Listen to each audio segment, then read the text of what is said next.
Should the NFL move to an 18-game season? Will they? And could the Pro Bowl be held in the middle of the year? We get into that, plus receiver debuts on Netflix.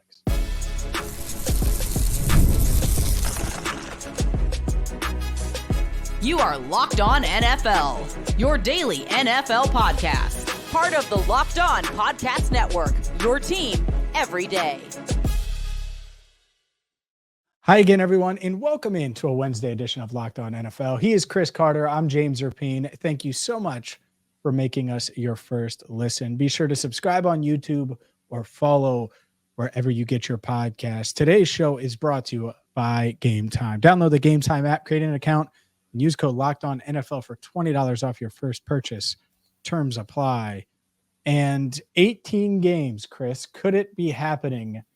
Joe Burrow made some waves this week when discussing that on the Pardon My Take podcast. He said, quote, "I think it would be cool to have the normal bye week schedule that it is now, have it spread out, but then like week 13, do the Pro Bowl break where you do 7-on-7 and all the skills challenges." And I think it's interesting, and we can hold up on that element. He was asked about the 18-game schedule, if he would be for it, and he instantly went to 2 bye weeks. So let's start with the initial question. Are you for an 18-game NFL schedule? Should the NFL be in favor of going to an 18-game schedule? No. I think the football is long enough right now, man. These players can barely make it through a season as is. I'll tell you what, and I said this when they were switching to 17 games, there should already be 2 bye weeks. Players are already going through so much just to get their bodies through this season, as it is. But 60, I even think that with the way, and here's the other thing. I think it should be 16, even when it was 16 games. I think 2 bye weeks makes a lot of sense because it helps keeps teams fresher. And like people often, when teams see their bye week, they're like, all right, we just got to get to here. We can regroup, get people back from injury, guys that have been struggling with something. They can take a week to kind of heal that and let that heal back, and then come back fully charged up the week after that. I know there's a lot of people out there thinking, well, you're taking away football because you're just not going to have another game, and that's not going to work because the NFL needs to be on it. If anything, James, when you add another bye week, all it actually does is stretch the football season out longer. It's not that the NFL needs to have 10 games every Sunday all the time. In fact, they're trying to get more and more games on prime time. But what could happen, and we know that this is how it works, because a lot of people do the Sunday ticket. A lot of people do the special service because they want to follow their team across the country. But more people, I think, would tune in to games on Sunday, even if there were less games. And I think, in fact, like the crowds, like let's say, for example, the Steelers and the Bengals, if they would play, let's say they both had a bye week that week. Well, Steelers fans and Bengals fans, they're still going to watch an NFL game, right? It's not like they tune out of the NFL. They go watch something else, another game. And so if you just add another week of that and stretch the season out longer and just have less games on certain weekends, I think that would actually benefit the NFL financially, because you still get more eyes on more games, because now what you're doing is you're cluttering up Sundays even a little bit less. And again, it would just be one extra week. But I think that this should have been implemented when there were 16 games, definitely now that there's 17 games. And if there's 18 games, I'm saying get 3 bye weeks in there, because again, we're talking about the health of these players, even beyond like just the altruistic. We should be thinking about how these players should be treated because they're people and they're good people. I'm not even thinking on that thing. I'm thinking on the business side. Like, if I'm the greedy NFL that just wants everything the way I want it, why not keep these guys as healthy as possible for the playoffs? Because so many stories get ruined because major players get hurt because it was just a long season and just things built up and they didn't get a chance to recharge. 2 bye weeks seems a given to me. 3 bye weeks, I think if they move to an 18-game season, that would be the smart play. Yeah, I totally agree with you, especially in a league where you ask these guys to play. And I get it. NFL players look at the Thursday games almost as a mini bye opportunity. Mm-hmm. But getting to Thursday, it's so rough. If you're us, just covering a team daily, oh yeah, is brutal. Let alone going out there and coaching or playing or anything like that. Like, it's really, really tough physically, mentally, all of the above. And it's kind of a sprint, and you understand that. during that week. So I agree with you. If you could add 2 bye weeks and spread them out and do all that, I think that would be awesome. The odds of that happening, you and I Yeah. both know, Yeah. are probably 0. Extremely low. And at the same time, if we are going to go, and Roger Goodell talked about this earlier this offseason, go from a 3-game preseason to a 2-game preseason and go from a 17-game regular season to 18 games, which I do think is inevitable. It just seems like it. Preseason is less and less valuable. You have these teams doing all the joint practices. And so what has to happen for the 18 games to work? At minimum, it's a bye, an extra bye week. And it's because if you're the NFL, at least this is how I would view it. This Mhm. you were saying, I want Joe Burrow on the field when it matters. I want Deshaun Watson to be healthy. I want Lamar Jackson, who's dealt with injuries in the past, to be healthy and play. He missed a playoff game a few years ago. I want those guys to be healthy. And so how do you do that? How do you help? Well, you can't just turn off injuries. This isn't Madden. But what you Right. is you can certainly look at it and say, all right, we're going to give 2 bye weeks and space it out that way and make it work schedule-wise. And unfortunately, or fortunately, I guess, when this does happen, and I do think it's a when, and if they do go to a 2 bye week system, I think that means that the season's gonna move up another week. And we're talking Mhm. about that Labor Day weekend as being the first week of the NFL.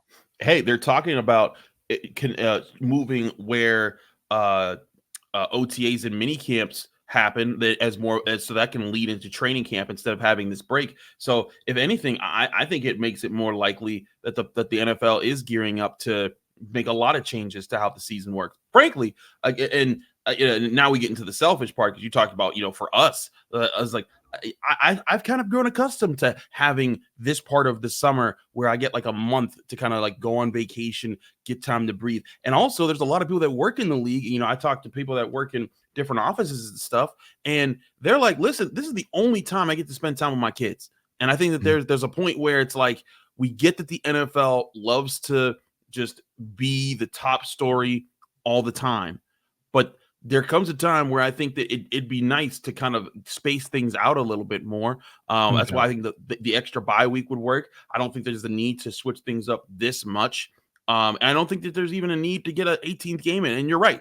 I don't think there's any stopping it. I think it's something they're pushing for. The NFLPA is one of the worst, or one of the weakest unions in sports, and they're not going to be able to stop this from happening. And if the owners want it, they want it. And let's face it, when the NFL owners want more money, they get more money. It's how it works. But should it happen? I don't think so. But will it happen? Most likely. And if the players can squeeze out another bye week, that'd be great for them. But like you said, I don't know if they're going to have the juice to do that. And I'm not sure if because I don't think the owners want to do that. The owners have been calling all the shots in the NFL for quite some time. Yeah, I agree with you on the owners element of it. If they did go to 2 byes in this 18-game schedule, would the Pro Bowl make sense mid-season? Sort of like how the NBA does it. That's the other thing that Joe Burrow suggested. We will discuss that and much, much more coming up next. Today's show is brought to you by Game Time. Game Time is the app that you need to download right now. NFL season might not be here yet, but Major League Baseball is. Game Time is an authorized ticket marketplace of Major League Baseball, which makes getting tickets faster and easier. Prices on the Game Time app actually go down the closer it gets to first pitch. So let's say, for example, in Cincinnati, where I live, you can hang out on the banks where there's a bunch of bars and restaurants and then decide to go to Great American Ballpark.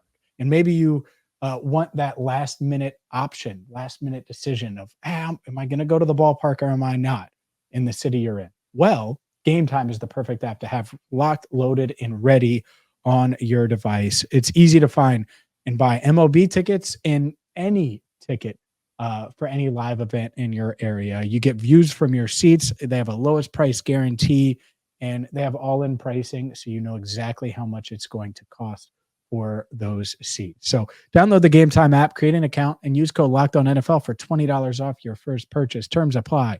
Again, create an account and redeem code LOCKEDON NFL for $20 off. Download Game Time today. Last minute tickets, lowest price, guaranteed. We're back here on the Wednesday edition of the Locked On NFL podcast. Chris Carter, James Rapien. James, you mentioned about another alternative that's out there for spacing this season out, giving another, kind of a bye week to fans, and that's potentially moving the Pro Bowl to Week 13, middle of the season type of a move, where it kind of like works like all the other All-Star games in the other three major sports in the United States. Here's my thing about this, James, and I get that it's 7-on-7 competition and things like that. Mm-hmm. I wonder, because like part of what's happened to the Pro Bowl is no one cares about it anymore. There's the players aren't trying to get hit. Players are trying to rest. They're trying to use that. They're trying to just have some fun, which is why you don't see like Sean Taylor blowing up anybody anymore, or hits like that. Like if you think back to legendary moments of the Pro Bowl from back in the day, and I think that's fine. I don't think there's a need to do all that, but I do think there is. I do think that if they move it to the middle, I think you're going to have even more of that problem, because I think players are going to be so beat up in the middle of the part of the season. They're going to be like, man, maybe I'll go to Hawaii, but I'm resting my body throughout this, man. We if it's Week 13, so let's say this moves to an 18-game season. Week 13, you probably played 12 games because they've already had at least one bye week before then. So now you have 6 more games to go, and that you probably have several division games there. You're like, we need to use this time to rest.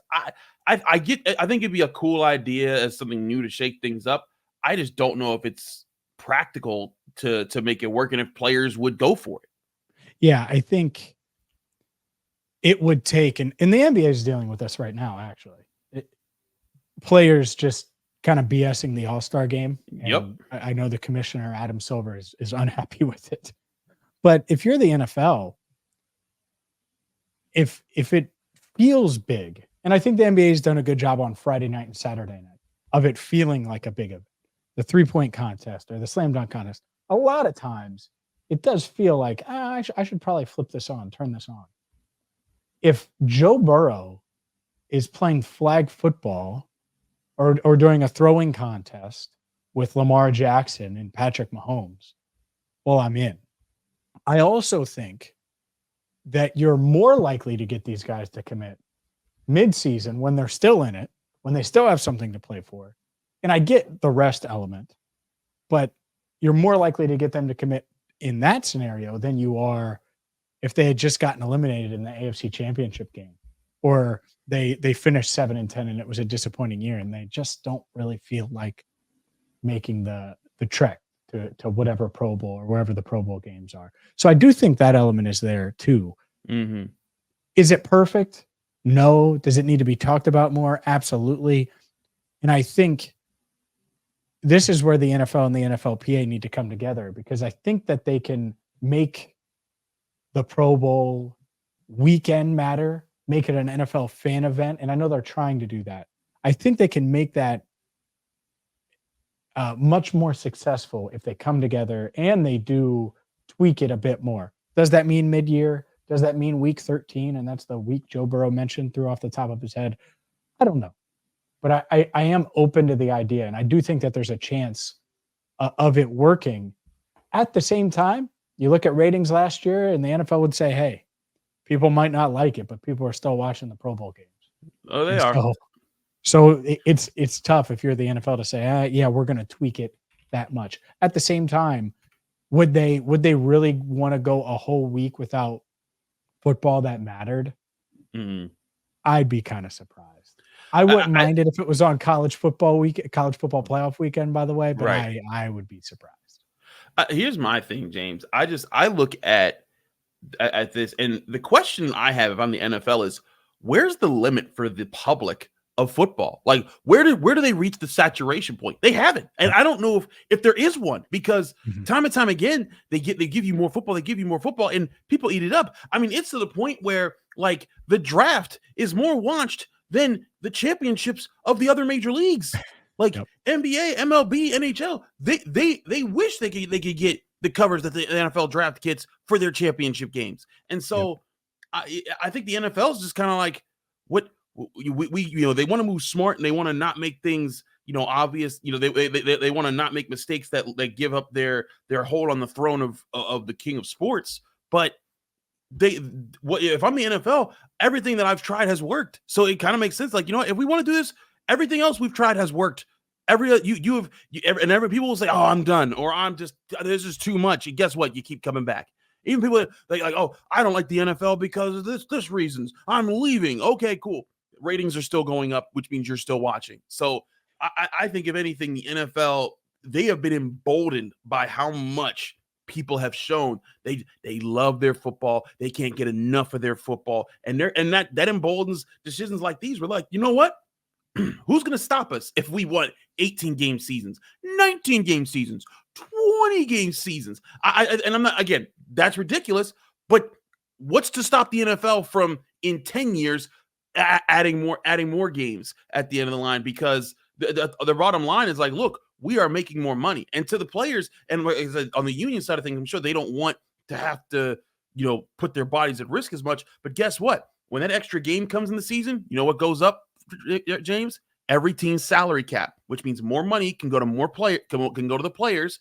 And I think that they recognize that, and they're like, you know what? This means more money for us. We're all for it. And that's just, I get it. It all comes down to, is there a boiling point that the American public would reach with, this is just too much football, we're going to dial it back a little bit? And as far as right now, we have never seen that. 24 game season. a bye after 12 games for every team. Multiple buys throughout. The thing is, I think people would be in. Obviously 24 games is but like 3 8-game sections, doing it that way. Like, if they wanted to take out, I guess that my point is, if they wanted to take out spring football and go that route, they easily could do it. And it would take, you're talking new CBA, the dollars would change, everything would have to change. But to your point, how far can they go? I think they can go much farther, and we've benefited from it for sure. The NFL is just a machine, and people care about it more than they care about any other sport in North America. And honestly, this is Locked On NFL, so I certainly hope that continues. One of the new things that has come from the NFL and Netflix last year was quarterback. This year it is receiver, a documentary that's following a sports series, I would say, more of a reality show, but it's Davante Adams, Justin Jefferson, George Kittle, Deebo Samuel, and Amon-Ra St. Brown. Which one of those guys has the most to gain from being on receiver? We'll get into that coming up next.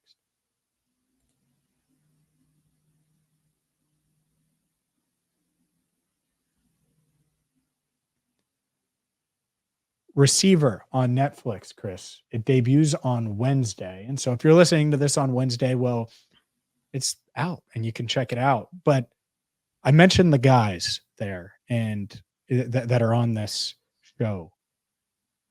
I look at it, and the first thing I thought of when I realized it was premiering this week, I thought of Kirk Cousins. Because when quarterback, going into that, it was Marcus Mariota, Kirk Cousins. Honestly, I think most people thought blah, blah. And then it's Patrick Mahomes. And people tune in for Patrick Mahomes. And then they're like, oh, man, Kirk Cousins is just this awesome dude, really likable, good family man. Like, his Q rating went really high, went much higher than it had ever been. My question, and I think the question, and we can make some predictions here, who stands to gain the most from this show? Receiver with Davante Adams, Justin Jefferson, George Kittle, Deebo Samuel, and Amon-Ra St. Brown. And who do we think will be the Kirk Cousins of this season? It's a good question. I feel like who stands to gain the most? I think part of it is you kind of look at their contract situations.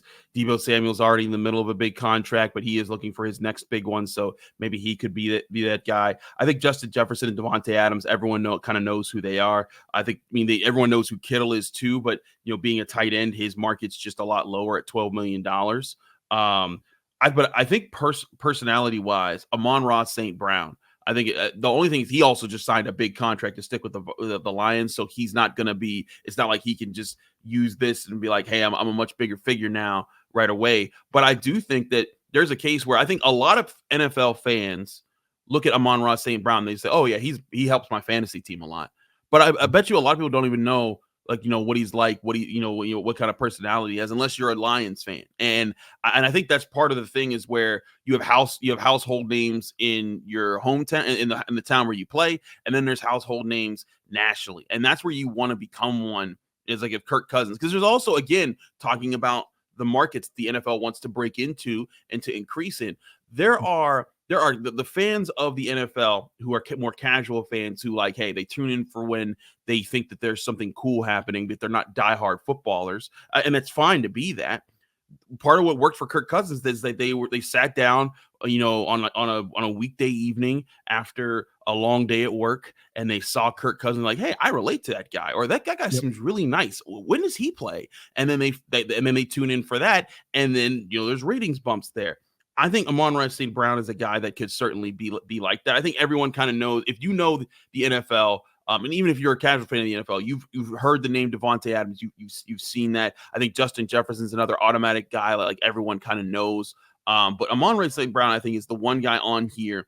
I think he's the youngest. I think Justin Jefferson's actually the youngest, but he's the one, I think, who, if he showed out and had this really cool personality that everyone was just attracted to on this show and made people tune in every week, I think he could be the one that kind of develops himself into a more national name than he already is.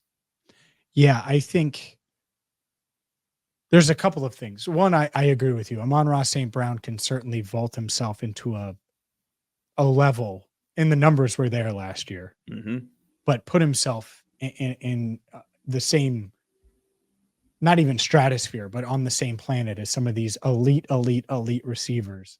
And he can raise his star profile some. But I look at these other guys, and I think the Deebo Kittle dynamic is interesting, just almost an inside look at the 49ers. But I'm not sure either guy is going to benefit a ton. I think we know what Deebo is. He's a ultra productive, not scheme dependent, but he's not the best route runner in the world. Right. And George Kittle's a top tight end when he's healthy. He's struggled to stay healthy, but we know what those guys are. I look at these other two guys, and Justin Jefferson, I'll start with him. I think he has a chance, and this is coming from someone that covers Jamar Chase on a daily basis.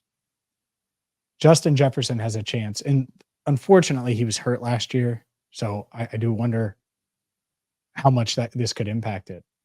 But I think a lot of people already have him as the best receiver in the league. Yeah. No hesitation, right? A lot of people just have him there, and that's fine. I'm not debating it. But he can go up another tier to where it's like Jordan, LeBron, like where you just assume that, when you say Justin, or when you say Jefferson or JJ or Jettis, that he's just far and away the top guy, like far and away the top guy. And then everyone else is chasing him, like kind of how people view Mahomes right now from a quarterback standpoint. In an era where wide receiver has been just so talented, I think that he could help his star profile. And then if this is airing and then he goes out there and has 2,000 yards this year, or just goes off, then I could see him raise his profile even more, even though we already have him as the top receiver in the game. At least a lot of people do. No, I feel you. I think that's a different way to look at it too, because I was thinking more of the sign of like people who, all these guys are established names. Like if you know football, you know who they are. But I was thinking more of the people that could rise to get into that upper tier of being known guys across the country. But you're right. Justin Jefferson poses to be a guy who, if he let's say that the he becomes the guy that everyone's most attracted to watch in this show. And maybe he already is. Like you said, like everyone looks at him as the best receiver in football right now. And he's been in the spotlight for many years already, even back to his LSU days. Maybe this is the time when people look at this and they say, like, you know what? He is that guy, and like, wow, I really do like him. And then he does get vaulted into the GOAT conversations because people could develop more of a fandom towards him. And that's the one thing I think the NFL, like I said, what they're trying to break into market as far as getting the average everyday person who may not be a big fan of the NFL already, because again, they have the dedicated audience. People are going to show up and watch football no matter what. So how do you keep growing that audience? You find different ways to tap into the markets and the audiences that may not just be in it for the football. And I think that there's an interesting pool of people there. And now with this is another way to do it, and putting one of the biggest names out there, and if Justin Jefferson, does well on this show and develops a following, just through that, I think it's another way to boost your ratings. It's another way to boost your awareness and how much you're seen. And again, it's just the NFL is finding a way to basically monopolize sports, and I think that's what like shows like Receiver come down to. I mean, we see it with the news cycle, right? Like the NFL has properly plotted out how to be at the top of the sports news cycle throughout most months of the year. Like this is probably the quietest month you'll see in the NFL. But next month, at the end of this month, when training camp starts up, it's all over for everybody else. None of you will matter compared to the NFL until they say that they're done mattering. And that's where I think that shows like this, it only further helps their brand as far as building up those audiences in places where maybe they aren't being watched the most. Yeah, I think it's almost like even the Randy Moss era. If you say, oh, well, Randy, and there are plenty of people that think Randy Moss is the greatest receiver ever, and I'm not here to debate whether he is or not, but you could say, oh, T.O., right? Or you could say, oh, well, Marvin Harrison, or like there are guys that are up there. I think Justin may, and it's really tough to do, but you go out there and you put up 1,500 yards or more with Sam Darnold and J.J. McCarthy, while people are realizing how awesome you are off the field with this show. I think he has a shot here. And who knows, maybe it doesn't happen. Maybe Devontae Adams becomes super likable and instead of just being under the radar like he's been for most of his career, gets a little more notoriety. So I'm excited for this. Maybe it's because I love receivers. I'm excited to watch this. I was sort of excited for quarterback. I'm more excited for this one. I think I'm going to like it. And here's another thing about this. What were the moments that people remember the most about T.O.? It was his antics. It was him going to the Dallas Cowboys star. It was throwing the popcorn on his face. It was taking the cheerleaders' pom-poms. It was stuff like that he did that people were like, yo, that guy's funny. And like, that was the times where it wasn't just football. And certainly great players. Like you could just appreciate how amazing of athletes they were. And Randy Moss, like the ridiculous times that you saw him make plays and the things that he would say after he made them. Those are the things that I think that were easily relatable. But now you have ways to kind of cultivate that in, on TV shows that get cameras in these guys' faces, follow them around, and find different ways to do that. That's more than just simple celebrations. So I'm right on with you. I think this is a great tool that the NFL is going to be able to use. And if these players max this out, I think it could be a really boost for all of them involved. But yeah, Justin Jefferson, if he does well on this and people find attuned to this, he might become like one of the biggest names in sports. He's already one of the biggest names in football, but he's not on that LeBron level. He's not on that Steph Curry level. This is something that both paired with an amazing year, it could put him in that conversation. It certainly could. I think he's extremely likable. I'm excited to watch him, excited to watch that. We're excited that you watched and or listened to us here on Locked On NFL. Make sure you hit that subscribe button on YouTube, follow wherever you get your podcast. And for Chris Carter, I'm James Rapien. Thank you so much for listening and watching Locked On NFL.